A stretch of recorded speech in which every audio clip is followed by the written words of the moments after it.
JJP के साथ अभी हमारा अगले चुनाव का गठबंधन तय नहीं हुआ है। जेजेपी के सासाथ सरकार चलाने का गठबंधन है।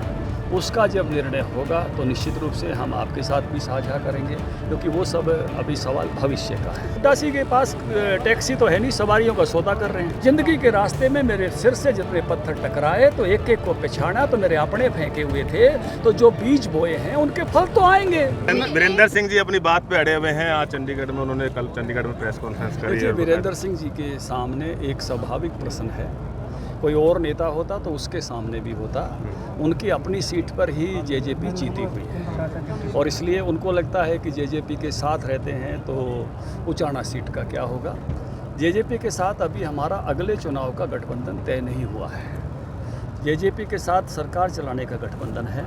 उसका जब निर्णय होगा तो निश्चित रूप से हम आपके साथ भी साझा करेंगे, क्योंकि वो सब अभी सवाल भविष्य का है। यदि पार्टी में भी बनाए गए थे ऐसे तो मुख्यमंत्री भूपेंद्र हुड्डा उप मुख्यमंत्री बनाने की बात कह रहे हैं। भाई साहब, हुड्डा जी के पास टैक्सी तो है नहीं, सवारियों का सौदा कर रहे हैं। मुद्दा ये है ना, वो खुद बनेंगे क्या नहीं बनेंगे, तो इसलिए सवाल इस बात पर है, सवाल उनके उस सामर्थ्य पर है।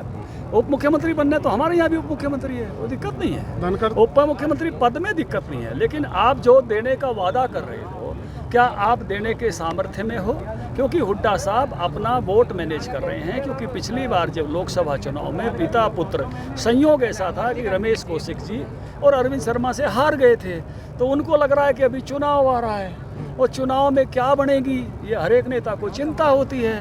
तो इन बाप बेटे की भी चिंता है, क्योंकि इन्होंने किस तरह से कुलदीप बिश्नोई को दूर किया, इन्होंने किस तरह से राव इंद्रजीत जी भाजपा में आए, भाजपा के बड़े नेता हैं। आज कुलदीप बिश्नोई भाजपा के बड़े नेता हैं, धर्मवीर जी भाजपा के बड़े नेता हैं, रमेश कौशिक जी भाजपा के बड़ा नेता हैं, शैलजा जी को इन्होंने कार्यकारिणी नहीं बनाने दी, राज्यसभा नहीं जाने दिया, सुरजेवाले जी को जयपुर में जाके जो है राज्यसभा लड़नी पड़ी।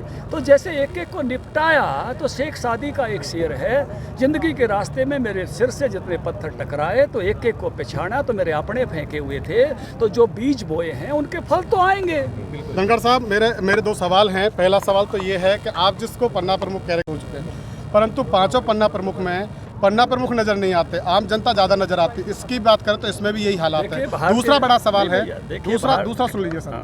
दूसरा सवाल ये है कि प्रथला विधानसभा में आप जो सवाल कर रहे हैं, वो जो पन्ना प्रमुख सम्मेलन कर रहे हैं, उसमें जो बीजेपी के वरिष्ठ नेता हैं पूर्व विधायक टेक्चर शर्मा, वो नजर नहीं आए।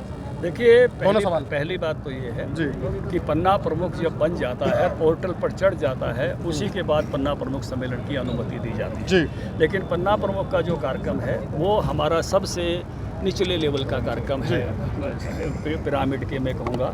तो उस समय जो बाकी कार्यकर्ता हैं, जो पार्टी के अन्य कार्यकर्ता हैं, पन्ना प्रमुख के अतिरिक्त भी जो कार्यकर्ता हैं, वो सब भी आते हैं। बिल्कुल सहज 3-4 हज़ार लोग बुलाए गए हों तो उसमें गांव में जितने भी रहने वाले कार्यकर्ता हैं वो भी सदैव सादर आमंत्रित होते हैं। लेकिन पन्ना प्रमुख कार्यक्रम तभी होता है जब पन्ना प्रमुख पोर्टल पे चढ़ गए हम और वेरीफाइड हो गए हैं, उसके बिना पन्ना प्रमुख होता नहीं है। पन्ना प्रमुख सम्मेलन का दायित्व तो सब स्थानों पर विधायकों को है और उन लोगों को है जिसने पिछली बार चुनाव लड़ा था।